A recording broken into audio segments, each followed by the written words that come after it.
Hola a todos, vamos a seguir con nuestras clases de óptica y en esta ocasión daremos continuidad a un aspecto de una superficie reflectora en donde el rayo o el haz incidente va de un medio con índice de refracción mayor mayor, hacia uno menor, vamos cambiando el ángulo hasta conseguir ciertas propiedades reflectivas que entenderemos como ángulo crítico y reflexión total de interno. Después de eso, haremos uso de nuevo de nuestro bosquejo de imagen virtual para encontrar una relación en función de una curvatura de una superficie altamente reflectora, como un espejo, ¿sí? Y en función del radio de curvatura de la misma, ¿sí? Eventualmente le llamaremos distancia focal, pero haremos el desarrollo matemático y la explicación física de los mismos sistemas. Muy bien, entonces, pues vamos a empezar. Vamos a tomar este, vamos a tomar este bosquejo.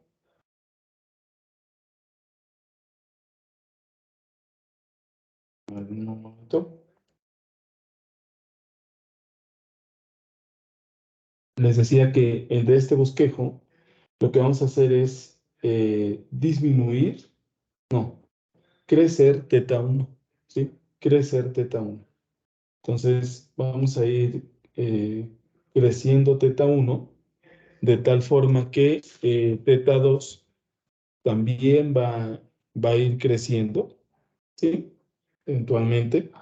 Y lo que vamos a hacer es llegar a una condición en la que ese ángulo teta 1 va a ser tal que el haz refractado alcanzará o resultará en una condición crítica en la que deja de transmitirse, deja de refractarse para propagarse a lo largo de la interfaz.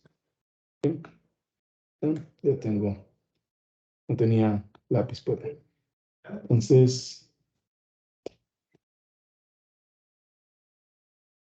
voy a llevarme esta figura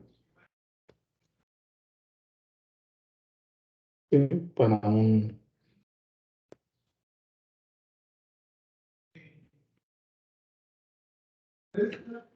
Y la idea, les decía que lo que vamos a hacer es, este ángulo, eh, este ángulo teta i va a crecer. ¿Sí? Este ángulo teta i va a crecer. Y si ese crece, este ángulo también crece. ¿Sí? Entonces, vamos a suponer que este sí, teta 1, ¿sí? Crece.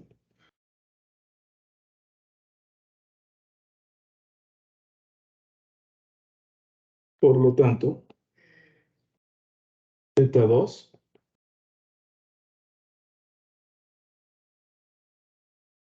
también crece. ¿Sí? Teta 2 también crece. Esto es, veamos. ¿Sí? Está por acá. Te voy a poner algo así. Y lo que va a resultar será algo así. Vamos a poner algo así. Y lo que va a resultar será algo así. Y así, bueno, vamos a ponerlos más pegados.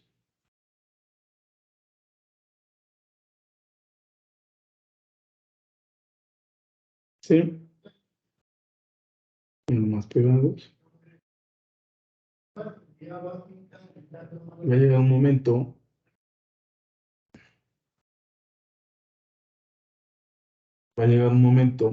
en el que ya no se propaga por aquí. ¿Sí? A ese ángulo, justamente a ese ángulo,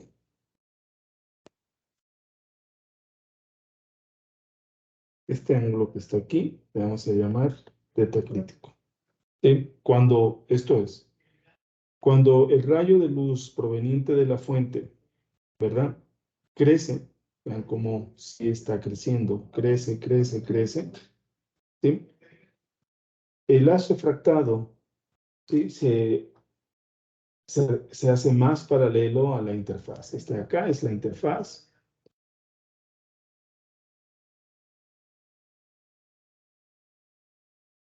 Este de aquí era N1, este de aquí era N2 y N1 era mayor que N2. ¿Ya? Muy bien. Entonces, bajo esas condiciones, existirá un ángulo en el que un observador, cualquier, cualquier observador que estuviera por acá, ¿sí? Este es un observador, lo que estaría viendo es que hay un ángulo, ¿sí?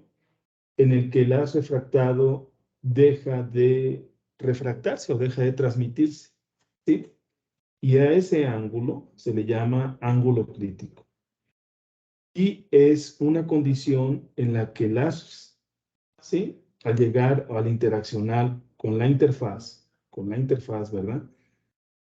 Y formar este ángulo crítico, se propaga a lo largo de la interfaz. ¿Sí? Se propaga otra vez a lo largo de la interfaz. Muy bien. Entonces, este es un ángulo crítico.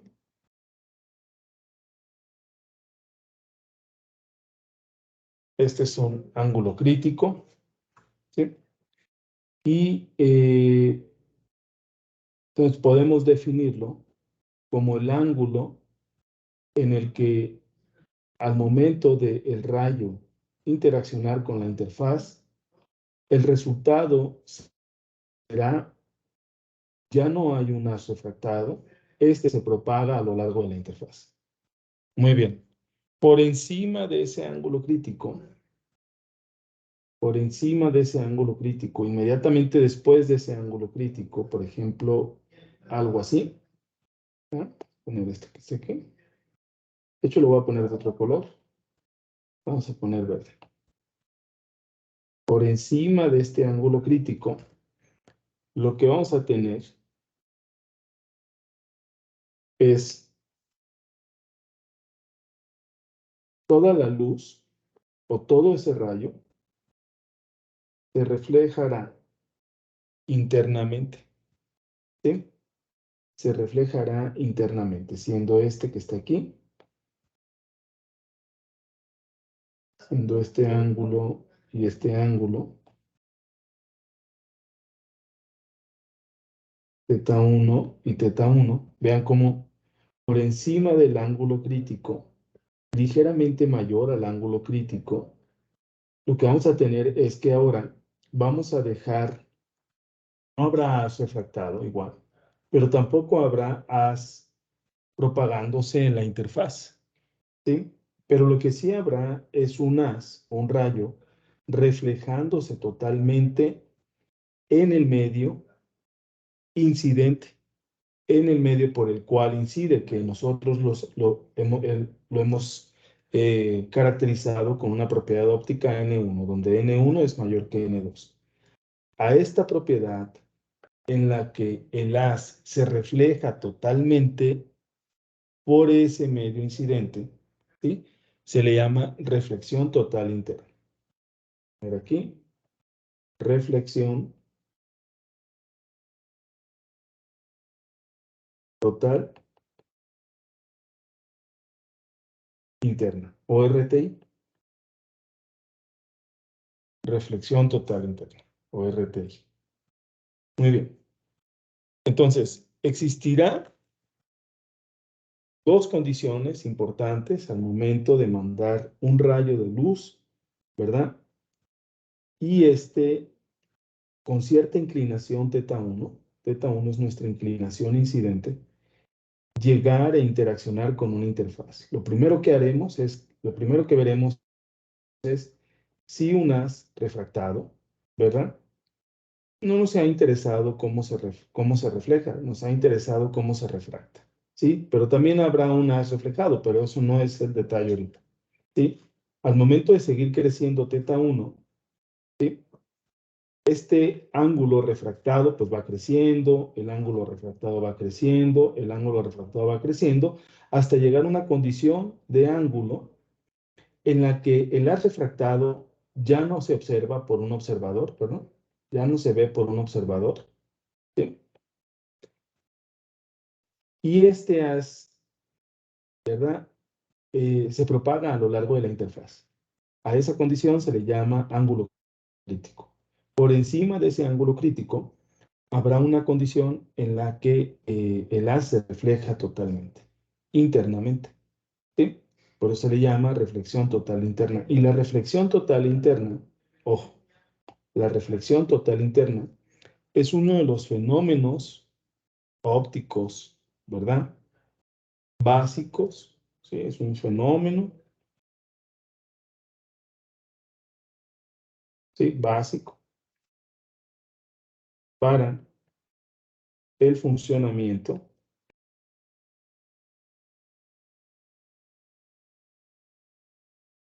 de una fibra óptica, para el funcionamiento de una fibra óptica. ¿Entiendes, por ejemplo, a qué ángulo hay que incidir o hay que hacer incidir ese rayo de luz? ¿A qué ángulo hay que hacer incidir ese rayo de luz tal que no haya pérdidas por propagación de este rayo en lo largo de la interfaz, ni pérdidas por refracción, sino que toda la información se quede reflejándose totalmente internamente, ¿sí? Y siga propagándose, siga propagándose. Muy bien, por eso es uno de los fenómenos básicos para la comprensión y el diseño y el funcionamiento de una fibra óptica. Muy bien, este ángulo que está aquí es 90. Si uno, por ejemplo, atiende a la ley de Snell, ¿sí? En donde, bueno, por ejemplo, vamos a calcular el ángulo teta crítico. Teta crítico, ¿sí? El seno de teta crítico, por ley de Snell, será N2 sobre N1 y el seno de 90. El seno de 90. Y el seno de 90 es 1, ¿verdad?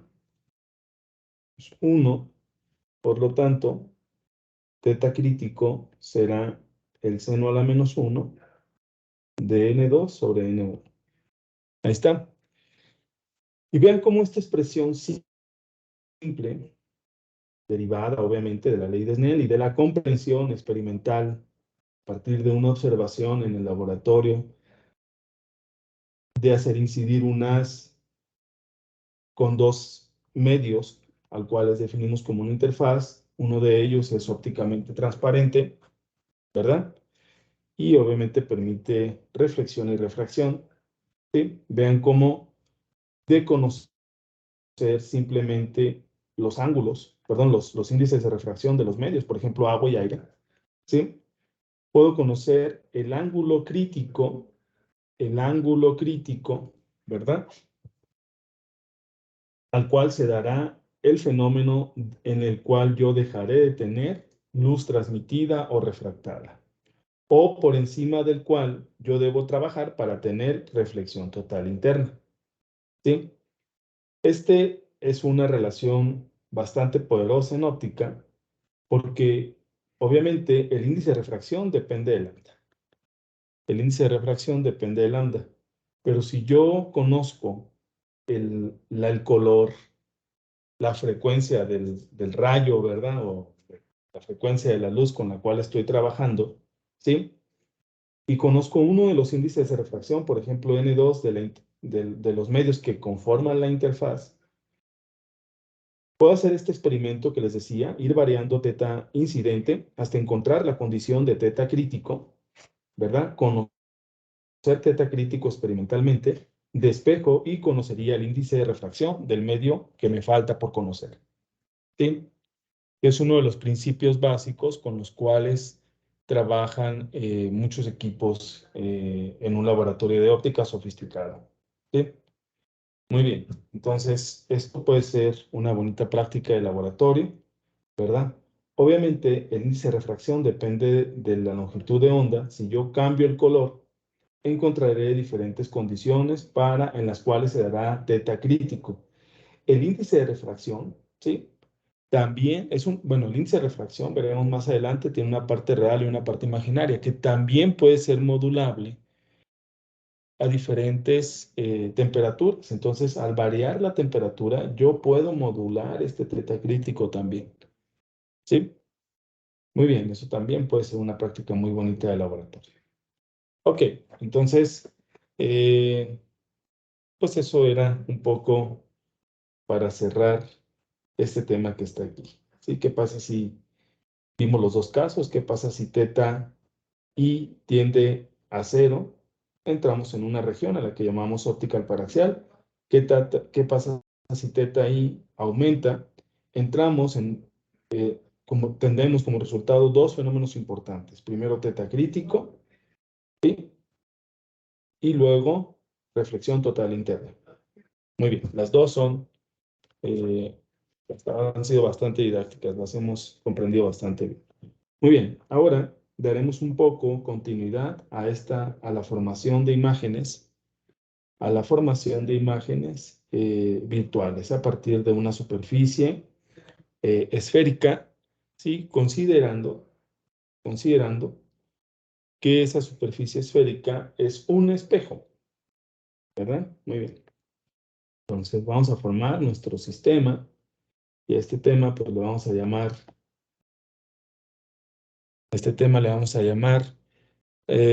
reflexión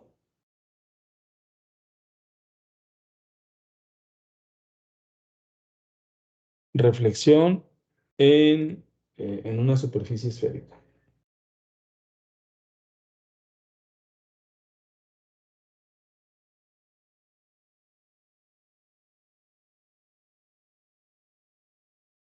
En este caso, se debe a un espejo,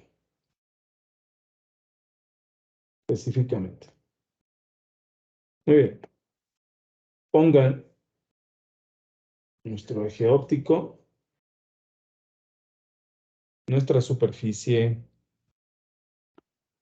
reflectora. De hecho, para hacerla, vamos a suponer que esto es un espejo.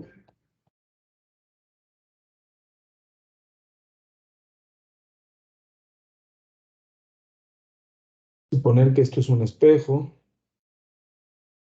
¿verdad? Ahí está. Suponemos que esto es un espejo. Suponemos también que tenemos un objeto aquí. Tenemos un objeto del cual salen dos rayos. Uno, ¿no? Uno que va y regresa, ¿verdad? Y otro que va a un punto P cualquiera, ¿sí? Uno que va y regresa, este haz va y regresa por la condición reflectiva de esta superficie, y otro punto que llega a un punto P cualquiera y se refracta, perdón, y se refleja. Entonces, vamos a considerarlo igual, se refleja,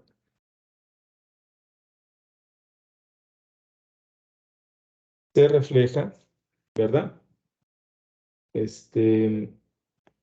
Vamos a suponer que podemos proyectar este haz reflejado, ¿verdad? Esta será una altura, ¿sí? Y por acá estará el centro de la curvatura. Este será el centro de curvatura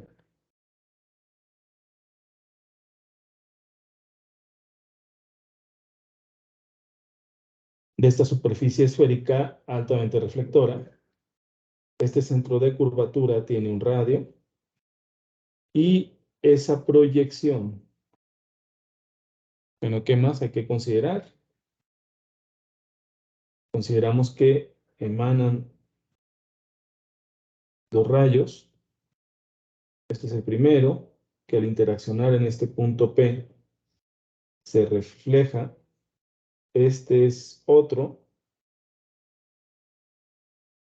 que al interaccionar aquí en el vértice se refleja también. O sea, este será nuestro primer rayo. Este será nuestro segundo rayo. Este ángulo que está aquí le vamos a llamar alfa. Y este ángulo que está aquí le vamos a llamar alfa prima. Mientras que a este ángulo que está acá le vamos a llamar rho. ¿Sí? ¿Qué otra cosa? Yo puedo proyectar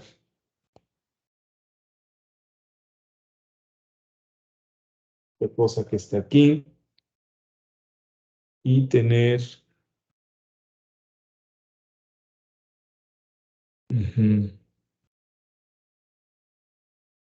Sí, a ver, puedo tener esa proyección de teta, no de rho, ¿sí? Exactamente. Este de acá puede ser teta, ¿sí? Este de acá también puede ser teta, pero como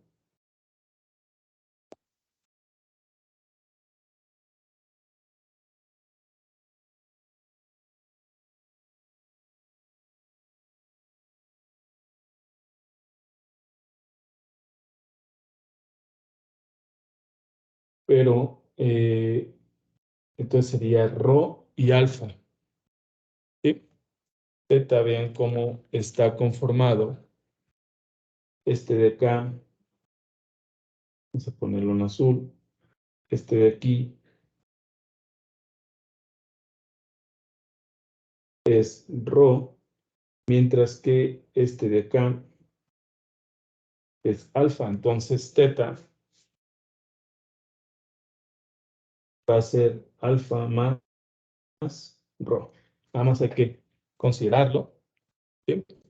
A este le voy a llamar H. Mejor. A este le voy a llamar H. Este es el vértice y el punto donde llega H será Q. La distancia del objeto al vértice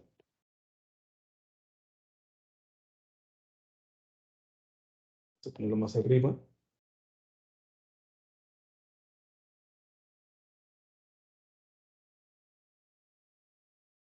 será S. Y la distancia del vértice a este punto que está aquí, que es la proyección de ese haz reflejado, ¿sí? Será S' y ahorita les digo quiénes son.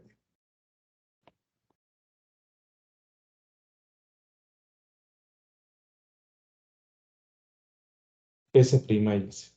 Y justamente, vean cómo lo que hice fue de este rayo, ¿verdad? Que se refleja, proyecté como si este fuera del mismo índice de refracción, ¿sí? Y lo que estaría viendo un observador, acá, este es un observador. Obviamente el observador no ve toda esta trayectoria de las, en realidad ve un punto al que sale, un punto que llega y un punto que percibe, ¿no? Si no viera este punto, pensaría que ese punto viene de acá, ¿sí? Por eso, a este punto se le conoce como imagen virtual.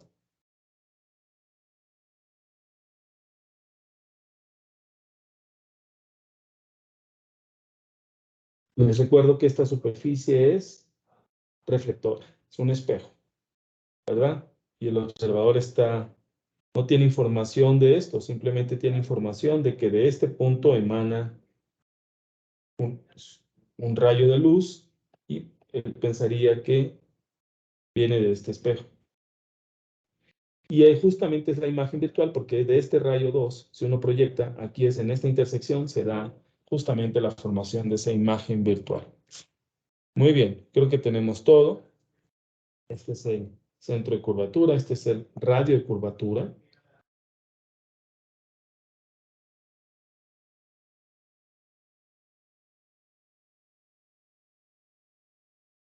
De la superficie esférica. Y creo que tenemos todo. ¿Sí? Entonces, el problema es, tenemos dos rayos, 1 y 2. ¿Sí? El primero va del origen, ¿verdad? Del objeto hacia un punto P cualquiera, ¿sí? Y el otro va del origen al vértice, el cual se refleja por el mismo trayecto, por el mismo optical path, el mismo camino óptico, ¿sí? Y el otro, el uno, ¿verdad?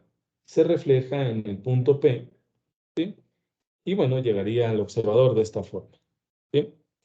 ¿Qué otra cosa podemos decir? La distancia que hay del objeto al vértice, vamos a llamarla como S, y la distancia que hay del vértice a la imagen virtual, vamos a llamarla como S'.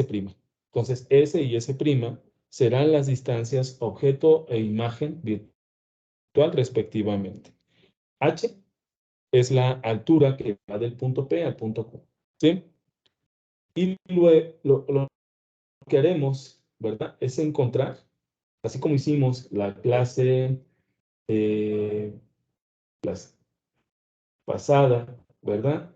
Encontrar una relación entre S' y S, vamos a tratar de hacer lo mismo, encontrar una relación entre S y S', ¿sí? Pero tomando en cuenta, obviamente, el radio de curvatura de la superficie esférica, ¿sí?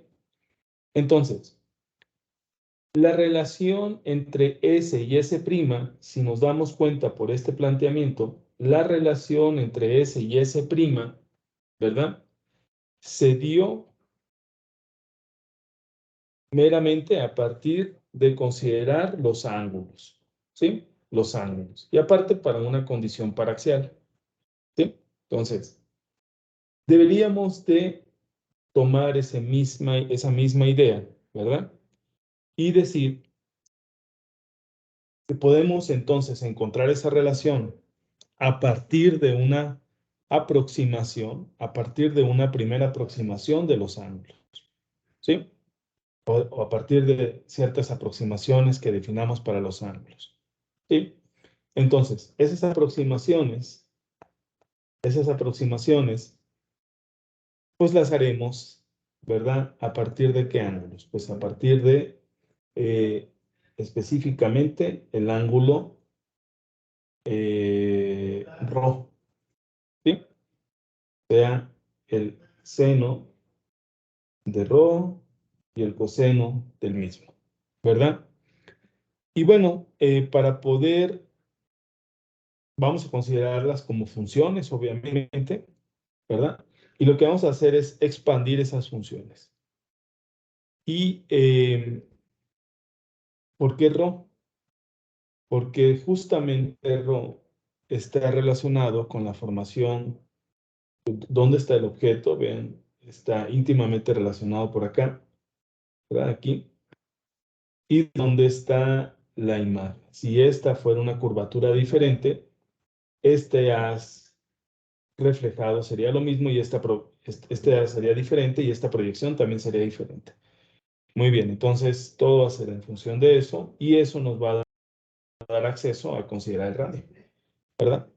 Muy bien, entonces vamos a considerar como funciones, vamos a expandir esas funciones y vamos a considerar todo alrededor de cero, ¿sí? La expansión será a través de una serie de potencias.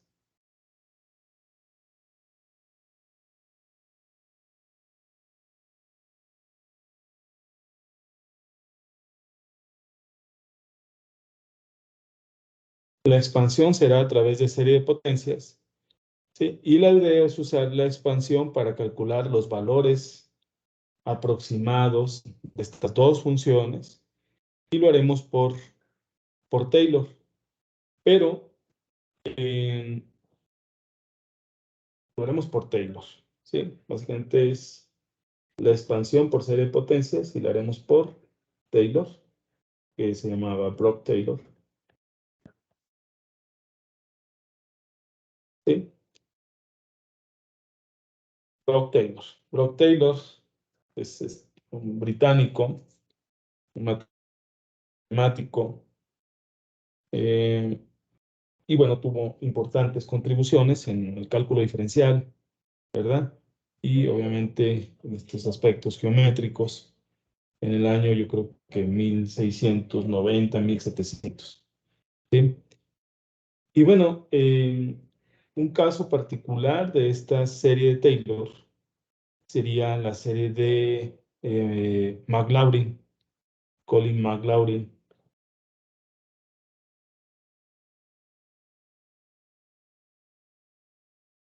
¿verdad? Maclaurin es escocés, también es fue un matemático, también por esos años, 1720, contemporáneo, ¿verdad? De Taylor, quizá Taylor más grande, ¿sí? Taylor siendo británico, Maclaurin escocés, que utiliza los avances en el cálculo diferencial, en el cálculo de las series que hace Taylor, y dice, bueno, vamos a ver la aproximación alrededor del cero. Y es precisamente la aproximación que nos sirve, ¿verdad? Para relacionar estos ángulos que están aquí. Y bueno, básicamente lo que hace es que la serie de Taylor para una función infinita es infinitamente, estos las consideramos funciones, y la serie de Taylor para una función debe ser infinitamente diferenciable y esto es infinitamente diferenciable. Entonces, puedo tener la función, la debo evaluar en cero y así empiezo a diferenciarla en un número de veces. Obviamente esto se va haciendo 2 factorial, este es x cuadrada, más será derivada, 3 factorial, x cúbica, más, pues aquí sería cuarta, L, 0 de la cuarta, 4 factorial, y así, ¿no? Y esto eventualmente, pues vamos a ver que esto es una suma desde n igual a 0, porque lo hemos considerado desde n igual a 0, infinito, ¿sí? Y evalúo esa función de esta forma. Ahí está. Entonces, si mi primera función es el seno de Rho, ¿sí? O sea, la función es el seno de x, ¿no? Pues P' será coseno de x. Y este será menos seno de x. Y así sucesivamente. Será menos coseno de x. Y este será la cuarta, ¿verdad? Será seno de x, ¿verdad? Y así, si la evalúo en cero,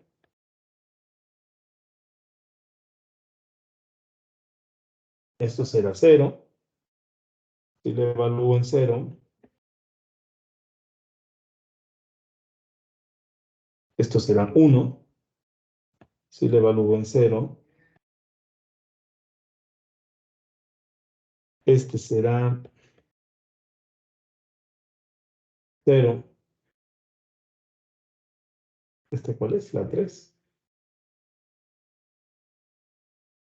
Este es menos. Y esto entonces es menos 1, vean. Y este...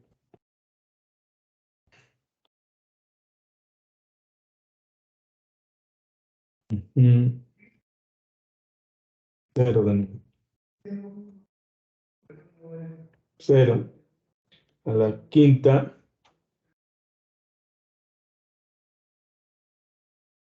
Por ejemplo, coseno de x. Lo evalúo en 0. Y se vuelve 1. Y así, menos 1, 0, 1. Menos 1, 0, 1. Entonces, esto que está acá, ¿verdad? Se convierte en la función 0.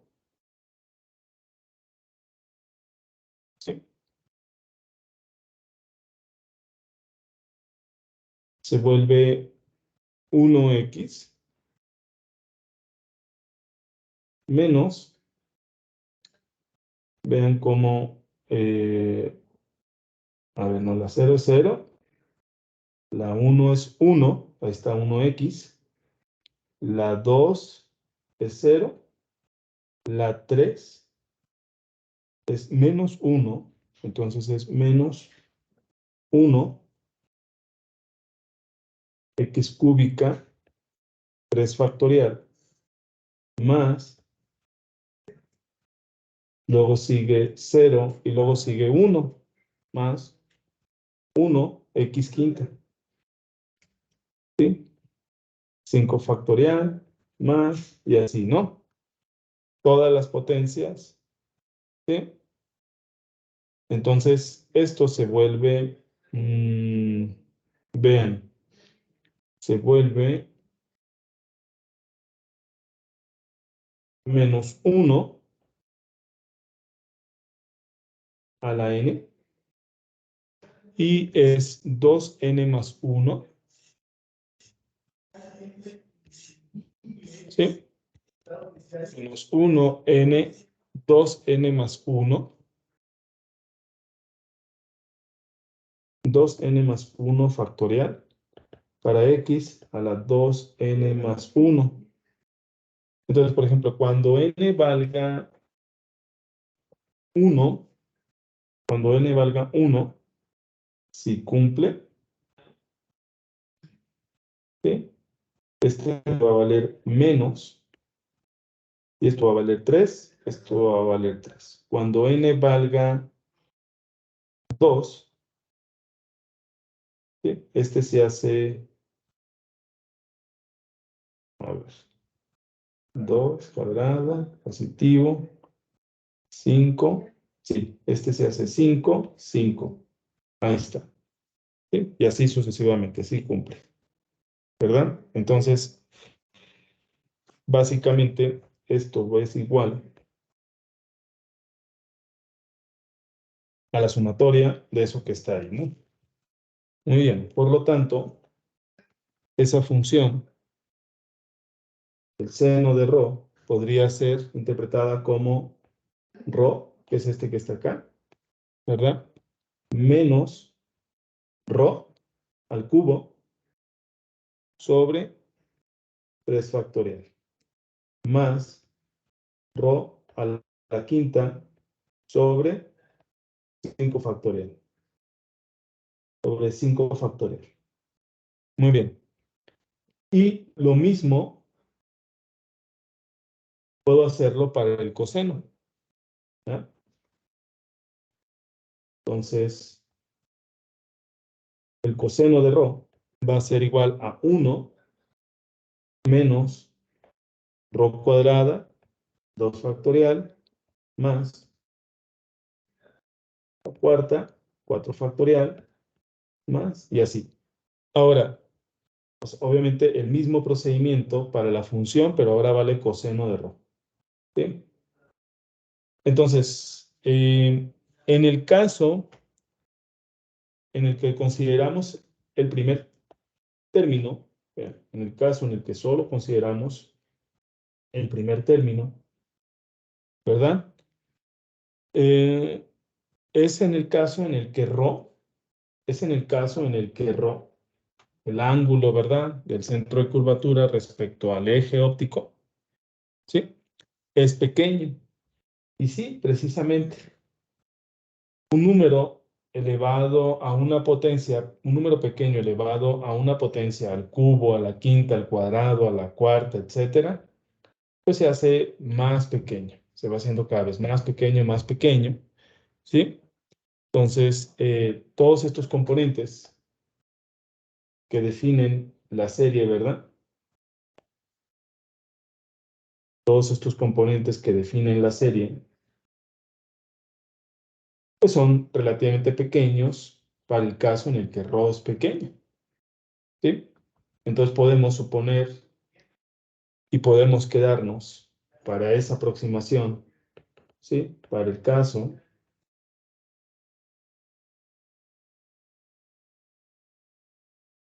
en el que Rho es pequeño.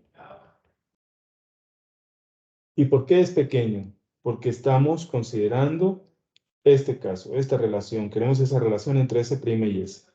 Y todo el planteamiento que esto involucra, ¿verdad? Sí. Para ese caso, que Rho es pequeño, la expansión de esas funciones, seno, coseno, ¿verdad?, nos arroja que nos quedaríamos con el seno de Rho, que será proporcional a Rho, mientras que el coseno de Rho será proporcional a 1, ¿sí?, para ángulos pequeños. Entonces vemos cómo nos quedamos con la primera aproximación de esa expansión, ¿sí? Y en esa condición en la que nos quedamos en la primera aproximación de esa expansión, de esas funciones, ¿verdad?, le llamamos óptica geométrica. Esto de acá le vamos a llamar como, óptica gaussiana.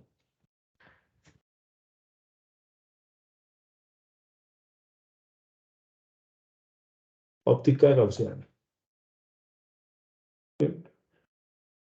Gauss, ¿verdad? Carl Gauss,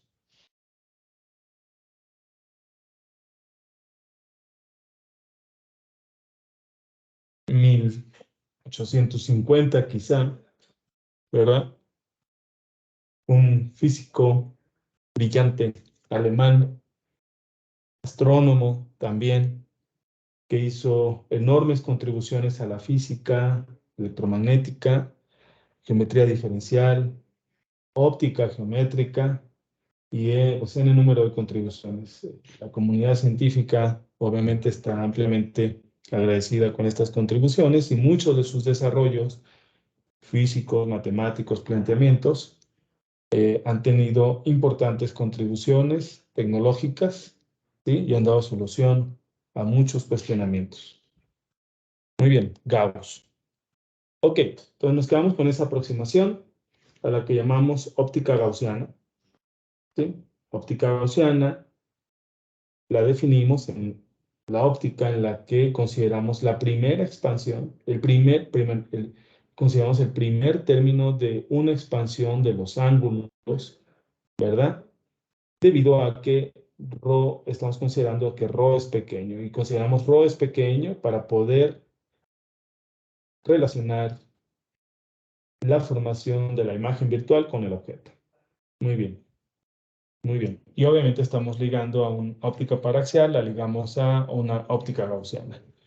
Muy bien, entonces decíamos de la figura, si teta es alfa más Rho, ahora sí, si teta es igual a alfa más Rho, ¿verdad?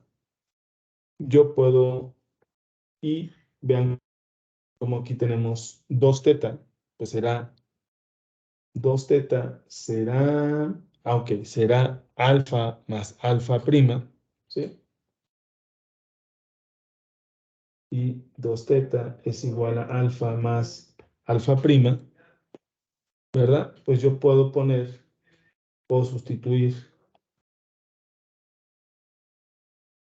Entonces estos 2 por alfa más Rho será igual a alfa más alfa prima, ¿sí? De esta forma 2 alfa más 2 rho, alfa más alfa prima. ¿Sí?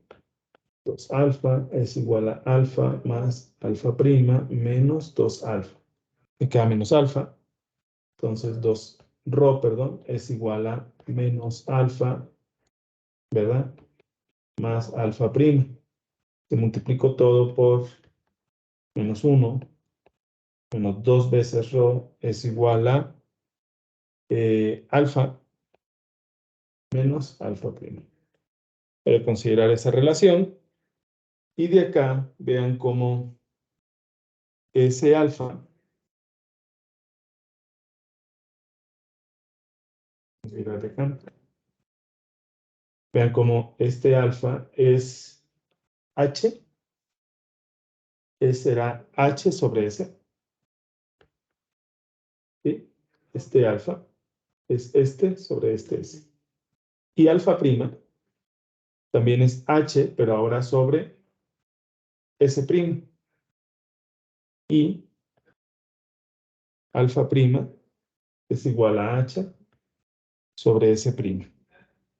Ahora, rho.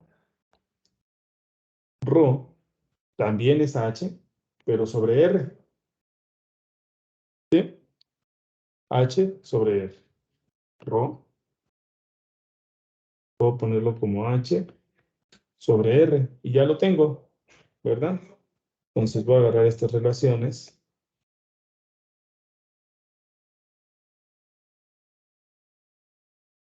Y las voy a llevar para acá.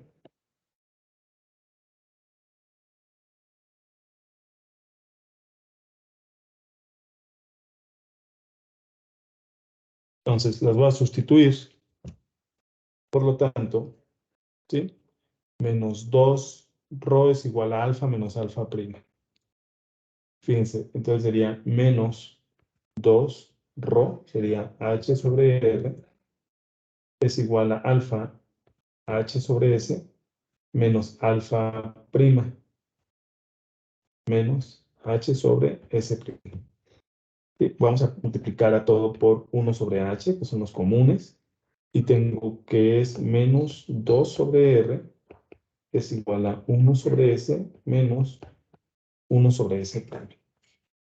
¿Sí? Ahí está. Esa es mi relación a la que quiero llegar.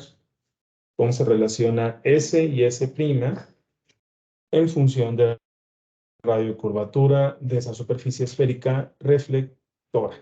¿Sí? Entonces, esta es una superficie convexa. Una superficie convexa, ya que hemos considerado que la imagen primero se forma, eh, la imagen se forma atrás de esta superficie, ¿verdad? ¿Sí? Esférica. Si la imagen se formara a este lado, fuera cóncava. Muy bien. Esto es una expresión, primero, pues, en donde ρ es pequeño. Si ρ es pequeño, atiende a óptica paraxial y de ahí a óptica gaussiana. En el que la superficie es convexa, en la que la superficie es convexa. Si fuese cóncava, ¿sí? Para una superficie cóncava,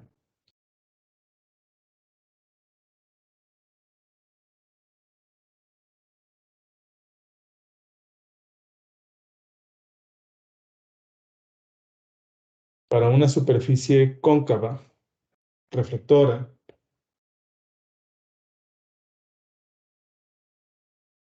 pues se hace el mismo planteamiento, pero la expresión me queda ahora como una suma.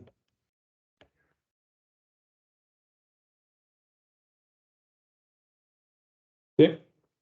Y bueno, eso se deja como un planteamiento y una tarea para la clase que doy aquí en la Universidad de Guanajuato.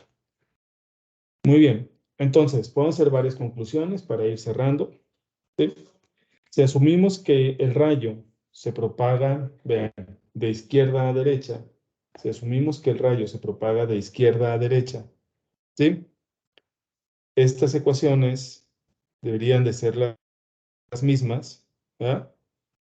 Y habría que considerar las siguientes, los siguientes aspectos, ¿verdad? El primero sería S sigue siendo la distancia objeto.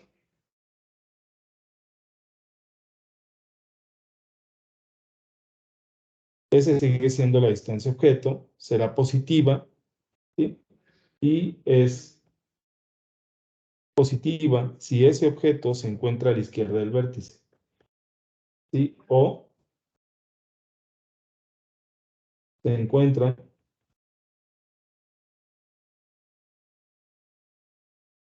a la izquierda del vértice, ¿sí? S será, por otro lado, negativa si O se encuentra a la derecha del vértice, a la derecha, ¿no?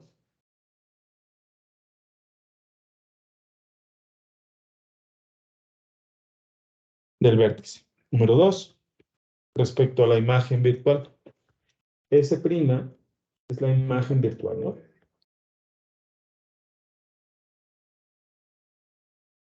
Es la imagen, ¿sí? O la distancia a la imagen virtual. Es positiva cuando I se encuentre a la izquierda del vértice. Ponerla como I. Se encuentra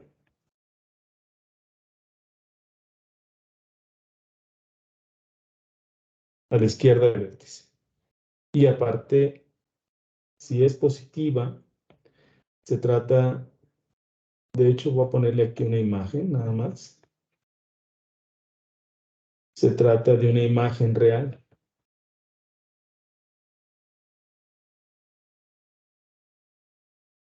Si ahora es negativa, ¿sí? Si es negativa, se encuentra a la derecha.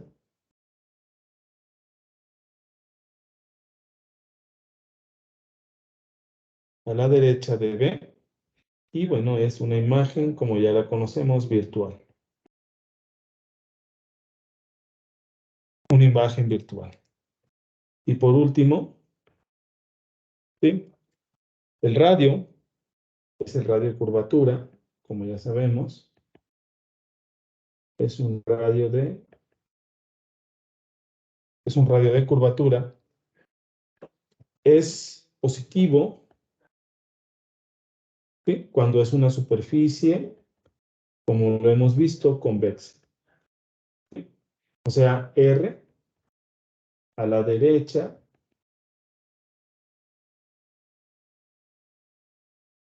del vértice. O sea, R es mayor que 0.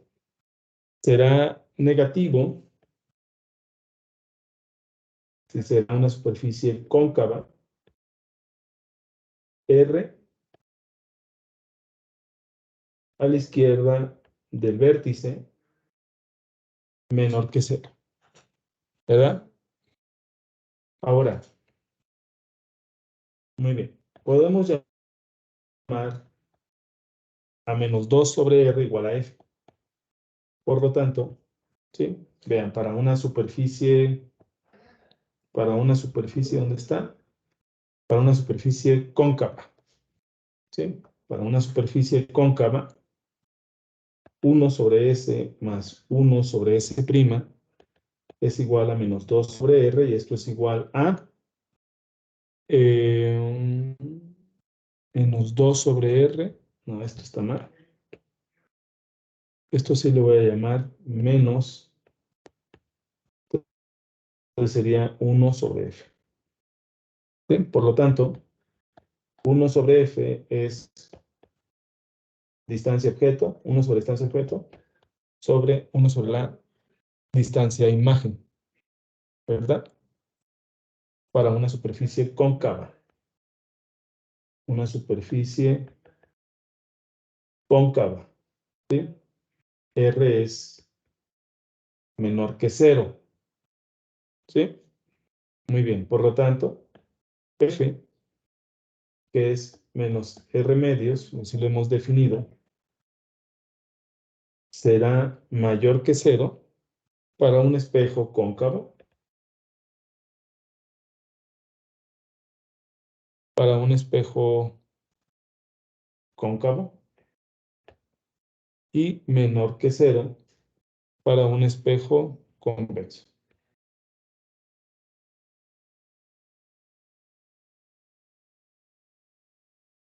Muy bien, creo que hasta ahí podemos dejarle, ¿no? Podemos dejarle. Faltaría un poco ir definiendo cómo se magnifica la imagen respecto al objeto, en qué condiciones las dos son iguales, se forman de manera, por ejemplo, la imagen se forma de manera real, ¿sí? Al objeto, ¿sí? Y básicamente es definir la magnificación de la imagen, ya sea más pequeña o más grande respecto al objeto, ¿sí? Y vamos a utilizar el mismo concepto de superficie esférica reflectora. Y pero eso lo ponemos en otra sesión de óptica. Muchas gracias.